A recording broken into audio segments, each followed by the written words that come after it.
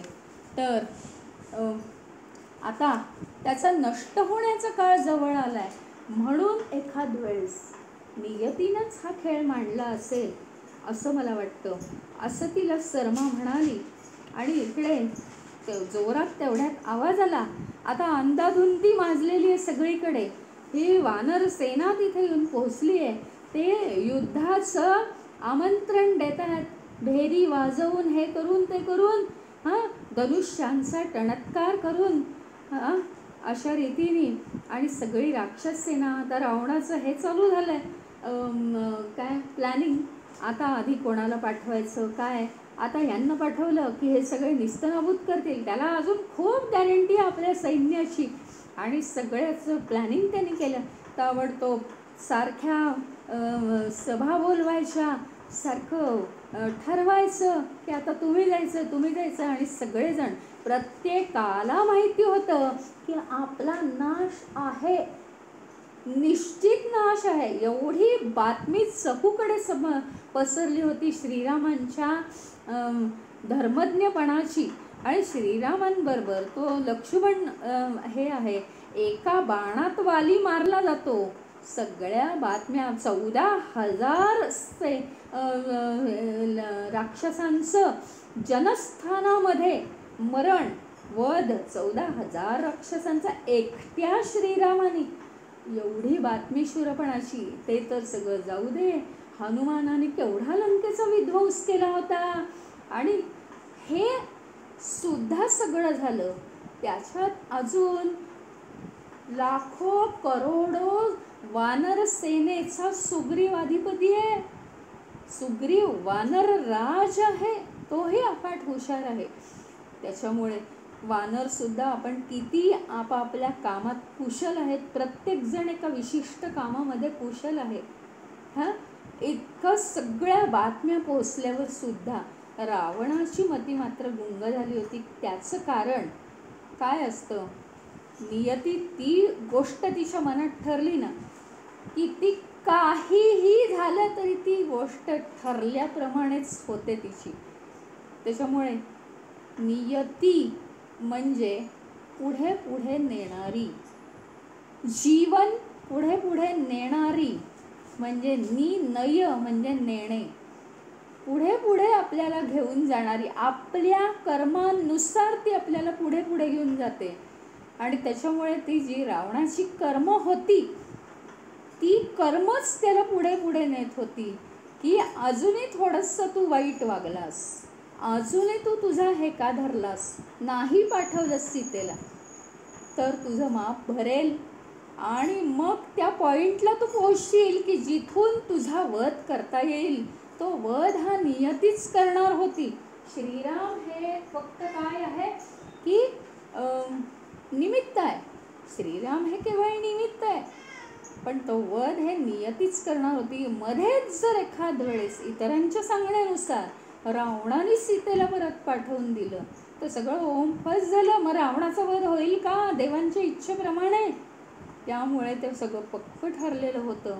पण ते जरी पक्क ठरलेलं असलं तरी श्रीरामांचं धर्मज्ञता, श्रीरामांचं शौर्य, श्रीरामांची समत्व बुद्धी, लक्ष्मणाचं शौर्य, सुग्रीवाचा प्रामाणिकपणा मैत्रीसाठी आणि हनुमानाचा दास्यत्व, हनुमान दास होता मारुतीचा मनापासून. ह्या सगळ्या गोष्टींची आवश्यकता तर होतीच. नल वानराचं ते पूल बांधणं, नील वानराचं योग्य रस्त्याने नेणं, ह्या सगळ्या गोष्टी आवश्यकच होत्या. त्या पुष्टी देणाऱ्या होत्या नियतीच्या कार्याला. आणि म्हणून हे सगळंच महत्त्वाचं आहे. म्हणजे काय, या जीवनातला मग तो कोणीही असो, कोणीही कशालाही निमित्त हो, पण प्रत्येकजण महत्त्वाचा. ती नियती प्रत्येकाचं जीवन पुढे नेण्यासाठी आजूबाजूचा प्रत्येकजण महत्त्वाचा. ते कार्य आपल्याला वाईट दिसो, चांगलं दिसो, पण पूर्वकर्म जी ती पुढे पुढे नेणारा, याला म्हणायचं नियती. ते त्यांचं ते ठरलेलंच असतं. पण तेवढ्या ती नियती पुढे जाण्यासाठी प्रत्येक जणाचं कार्यही तेवढंच महत्त्वाचं आहे. म्हणजे व्यक्तीला सुद्धा महत्त्व आहे आणि नियतीला सुद्धा महत्त्व आहेच. इथे खरोखरी श्रीरामांच्या बरोबर आज हनुमानाचा, सुग्रीवाचा, तसंच इतरही सगळ्यांचा, नल वानराचा, नील वानराचा, सगळ्यांचा जय जयकार करायला हवा आहे. कारण सगळ्यांचं कार्य थोर आहे. बोला प्रभू श्री रामचंद्र की जय, वानर सेना की जय, पवनसुत हनुमान की जय, उमापति महादेव की जय, बोलो भाई सब संतन की जय, श्री सद्गुरुनाथ महाराज की जय, मंगलमूर्ती मोरया. ओम पूर्णमदः पूर्णमिदं पूर्णात् पूर्णमुदच्यते पूर्णस्य पूर्णमादाय पूर्णमेवावशिष्यते. ओम शांति शांति शांति. हरि ओम. श्री गुरुभ्यो नमः. हरि ओम.